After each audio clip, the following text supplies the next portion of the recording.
Hello all, welcome. I'm Craig from Economic Board Games, and today, that's right, we are down to the final 10. I'm quite emotional about this. I've had such a great time showcasing to you all these 100 games, and here we are, the final lot. So I'm going to dive straight in as usual, and we are kicking off with number 10, which is Automobile. So what a super game this one is. Now, you're looking at it, you're thinking, what is this game? This is a Martin Wallace design. It's one of his finest, in my opinion, and it is a game all about managing car factories. Now, it's 3 to 5 players. It's going to take you about 2 hours, and it's on the heavier complexity.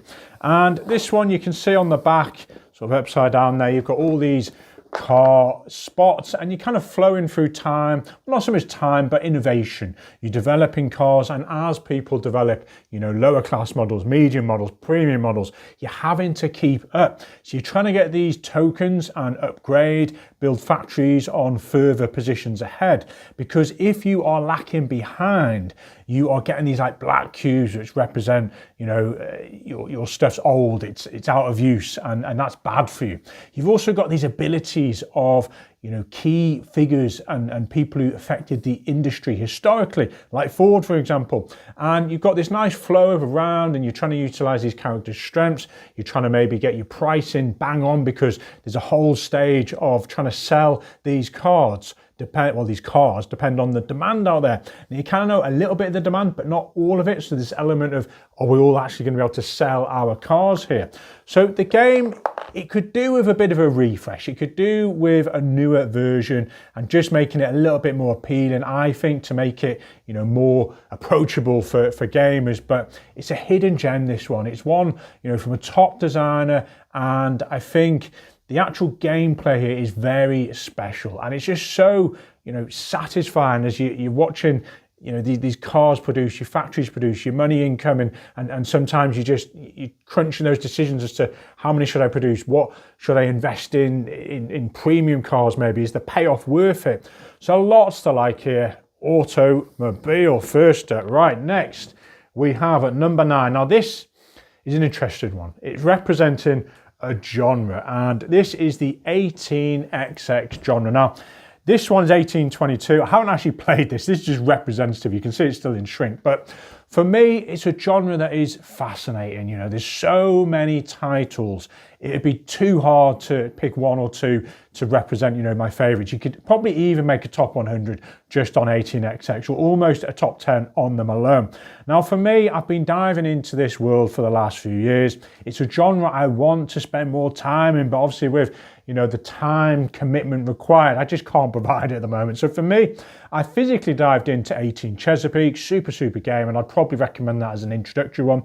You've got Shinoku 1889, which is super as well. And you've got things like 18 Sphere, which is the Swedish edition, of like 10 tiles there and locations. Now, for me, I don't tend to play it physically at the moment because it's just too long. It's hard getting people together, but I'll typically play on 18xx.game, which is super. I can't recommend that website enough. You can have a go at all the games. The community is really vibrant, and you can do the take a turn and then wait, until someone else is taking a turn. So you can play a game typically over the span of a few days, or maybe you want to play a game, all in one go. So there's so many options on that website. But this genre it's so strange how it feels so different from gaming, but it's within gaming. And what I mean by that is there's a whole sector of people enjoying this genre, and they might not even, dive into many Euro games or Ameritrash or games typically, that most of us are playing.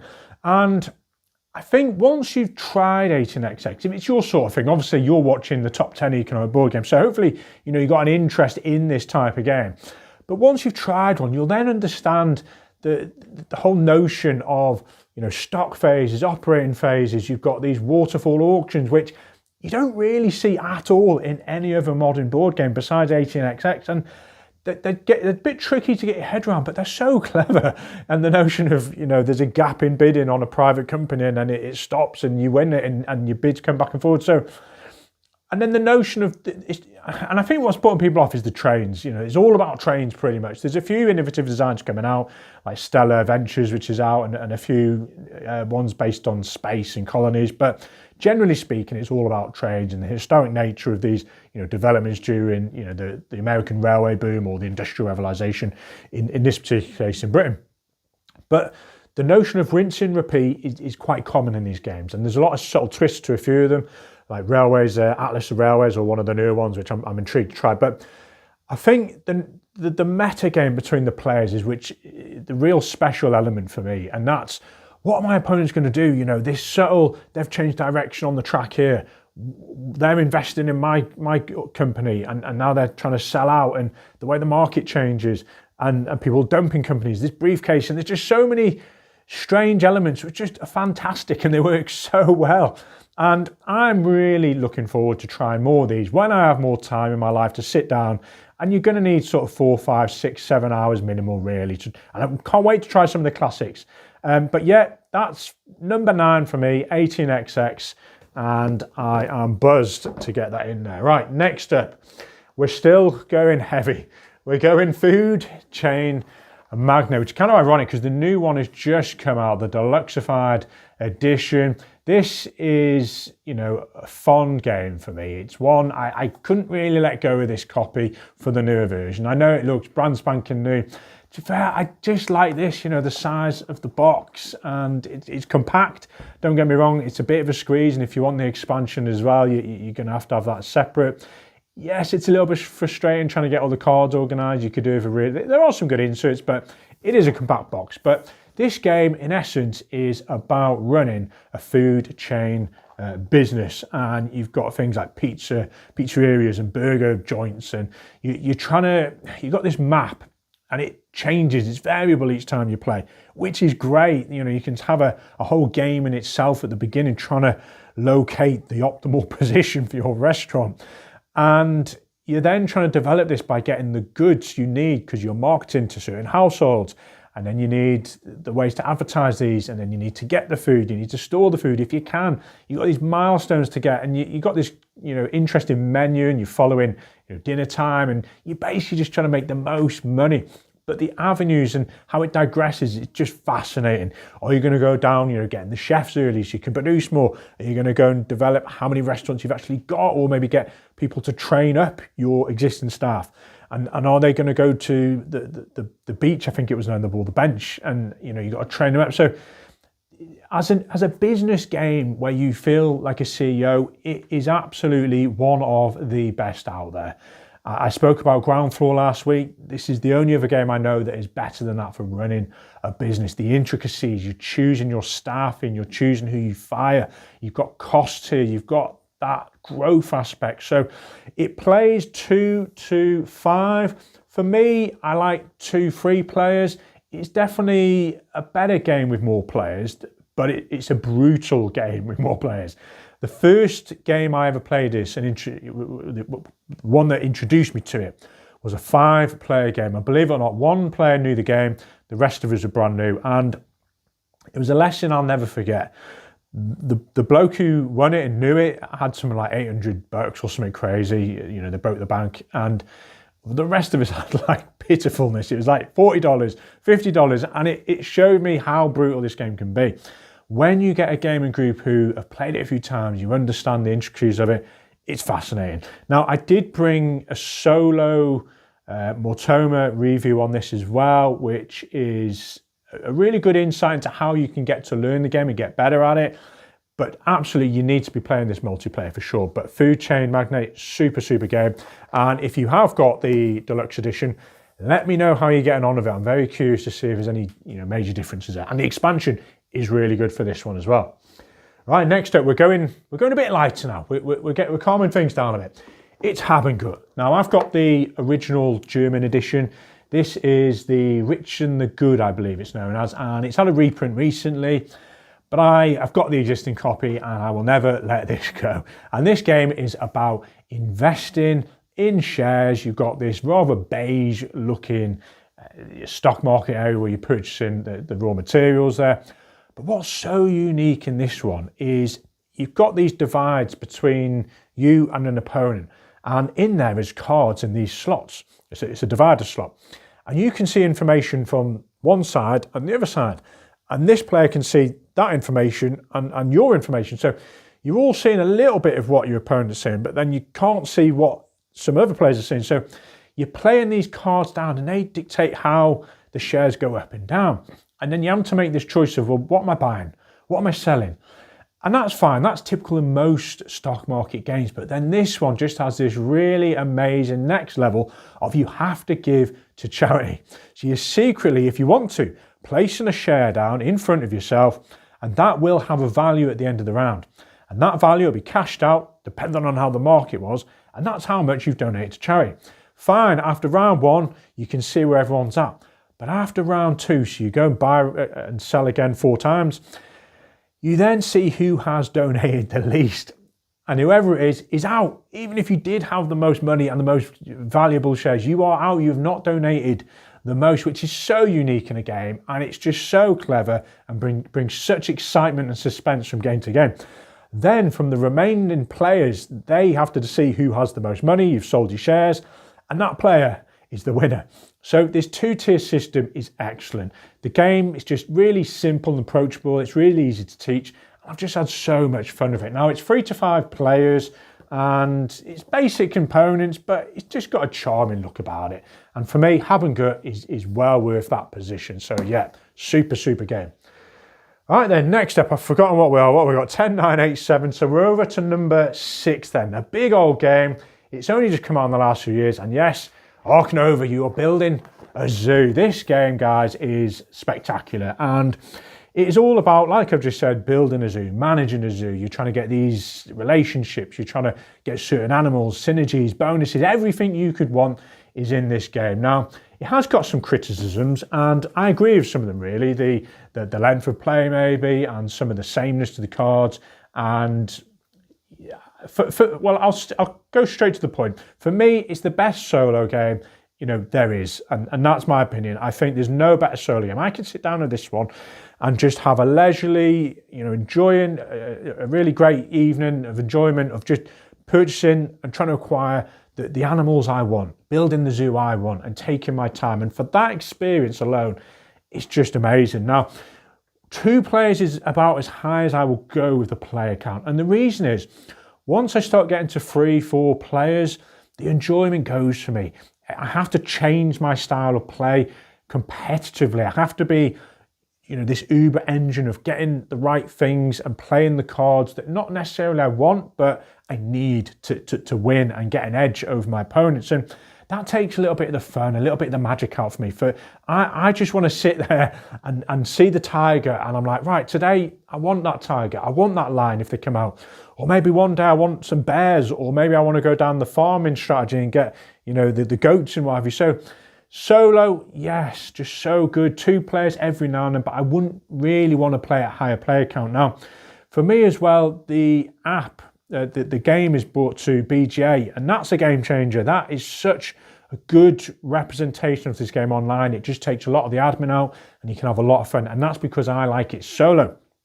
Would I try that 3, 4 players? Probably not. Even though it takes some of the admin, I'm still competing against others to just make the most of this engine, which is fine. It does a great job, but for me, I just don't enjoy that aspect of it.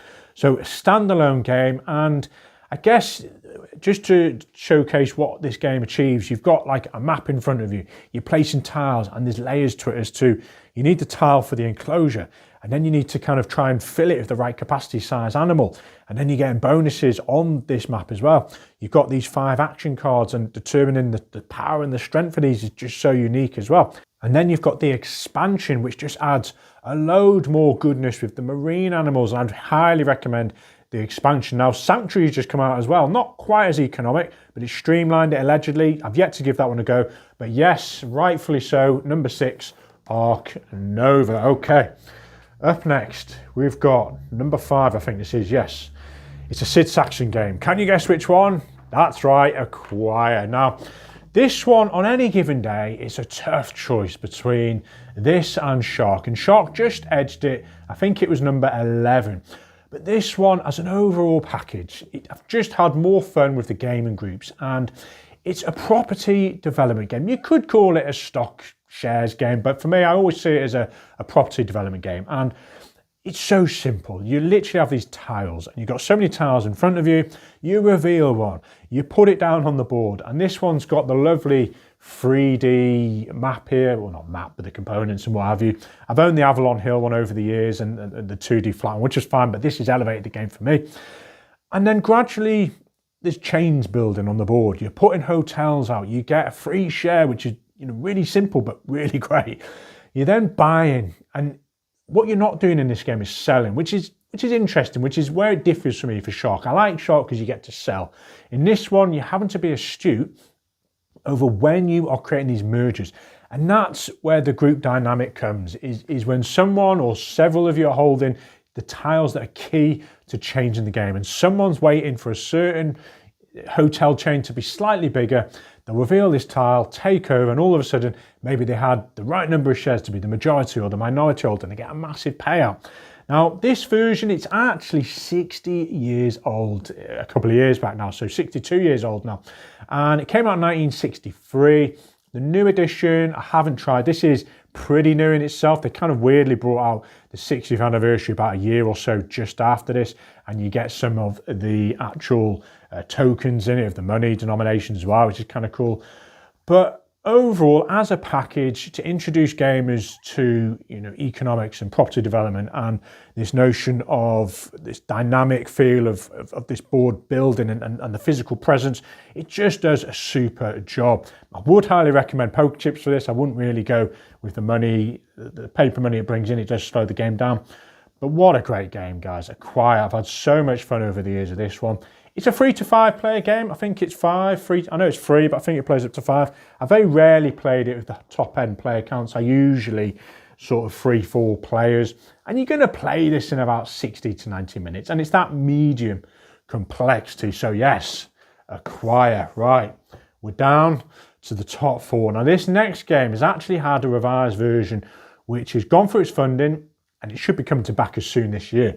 But I paid an arm and a leg for the actual Jumbo edition, if you can guess what it is, and that's right, Container. So this is the 10th anniversary edition, which gets a little bit of stick for how big the ships are, if you can kind of see them on the back there. Now, obviously, it was so hard getting the original version, and I did manage to play that one, which is what sold me on trying to find this version. I got this a few years back, and this introduces the investment board as well, which is so great. It's much needed. It just adds more flavour to the original game, which is probably highly regarded on its own.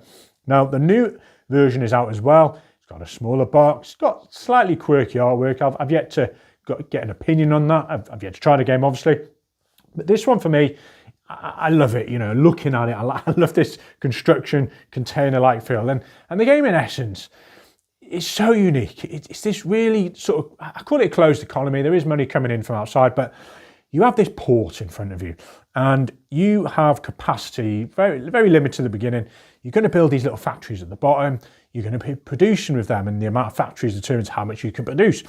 And they're these very dodgy colours, very muted browns and whites, and you put these little containers there. You're then trying to get your opponents, you want to price these as carefully as you can, because you want your opponents to buy them. You can't do anything with them other than sell them. So you sell them, or you'll buy other people's from their factories. You then store them in these little warehouses above, and you need to develop the infrastructure to build those up as well, or you can't host them. Once you've acquired them, then you're then hoping people will buy them in and bring their ships in to, buy them off you. They're then going to take them to this island, and then an auction happens. And again, it's just a simple thing. Are they going to let you buy them? You're bidding on them, depending on your bid. Or are they going to pay the bank that money and keep them themselves? If they do keep them themselves, that's great. They are getting set collection for a number of points, because that's the name of the game, getting these containers here, as many as you can to export them. But if they don't, great, they take the money, and then more money comes in to the economy, which is kind of needed. Or you can have some disastrous games and no one's getting any money. There's loans out there, you're paying this interest and no one's got a great score. But the money between the opponents, it's just crazy. If you play it wrong, you can have a really bad start. And I've seen that. And the money flow is awful, and no one's actually got any money to buy. And you need people to buy your stuff, because then you can buy it off them to then take it out to get the points and the containers. So there's nothing quite like it, guys. And for me, I think I do prefer this edition over what I've seen and the existing one. The jumbo ships I like. You know, they're huge. You place them along these big chunky containers. So for me, I certainly do like this edition over the others. And the actual investment area as well, it just offers a little bit more forgiveness where you can go to and, if you know, buy goods at different variable prices and change money in for things as well. So container, now you are going to need 3 to, I can't even remember what the upper player count is. I typically play 3 to 5. I always play 3-4 players, and more players I would guess is better, but I always have a lot of fun with 3 or 4 players. And it's going to take you, it says 75 to 90 minutes. It is actually about right, believe it or not. It's not too, it's heavy game, sort of upper medium complexity, but it actually ends, you know, nicely really in terms of the playing time, because things just escalate, and then all of a sudden things are over. You've met the end of the criteria when the actual colours of the stocks have gone. So yes, container, heavy game as well.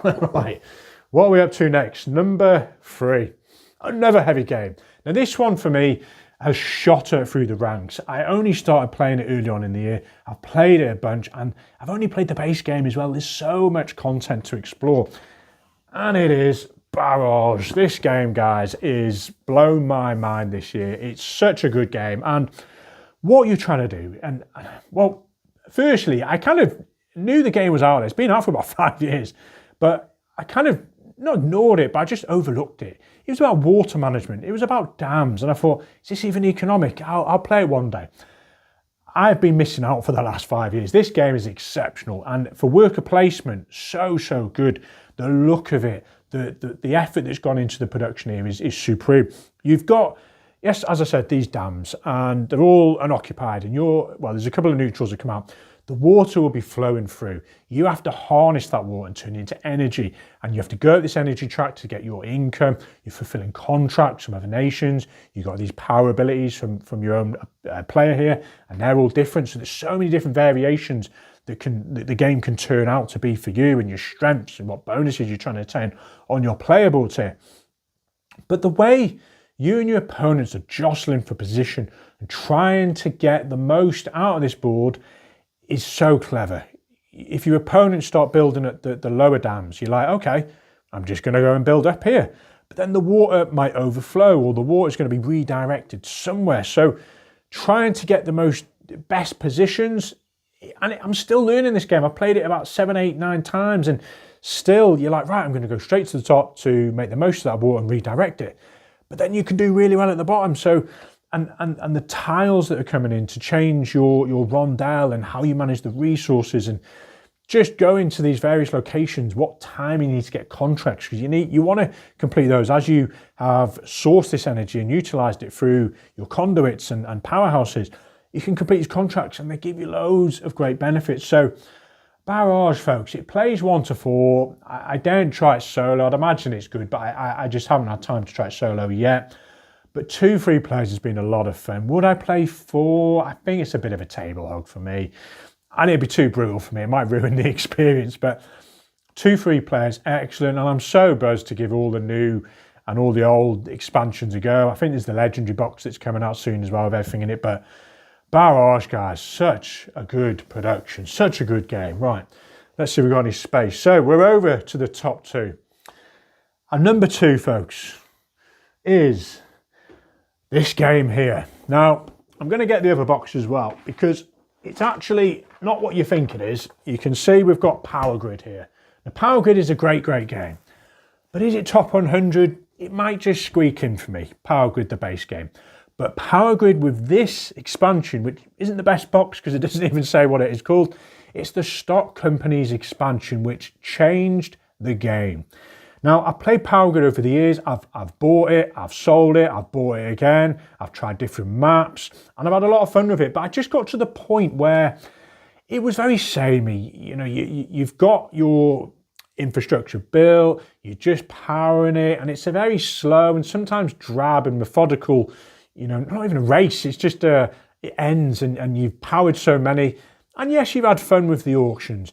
Yes, you've had a bit of combativeness over getting, certain factories and power stations, and some of the maps do change things differently, which is great, but I just had enough of it. And then I tried the Stock Companies expansion, and wow, it just elevates the game, and that is why it's number 2, because of this. And what it does is it turns the companies in the game, you've got all the colours like you would the player colours, yellow, purple, red, green, etc. You're not just playing as a player, you're playing as a personal, what should we call you, a stockbroker, an investor, and you're investing in these power companies, so you could own several of them, and you're managing them, maybe not in the best way, but you're trying to be the most profitable way.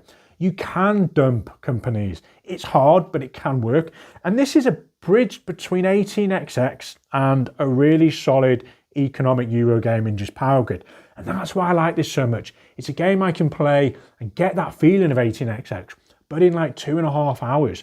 And with all the variability of the maps I can choose, but still keep the core mechanics on top of Power Grid, which just work and are brought to life with this, it's just fantastic. Now, just to go into a little bit more detail with the Stock Companies, you own these with shares. There's 10 shares, you need 50%, and your president there, they float on the market here.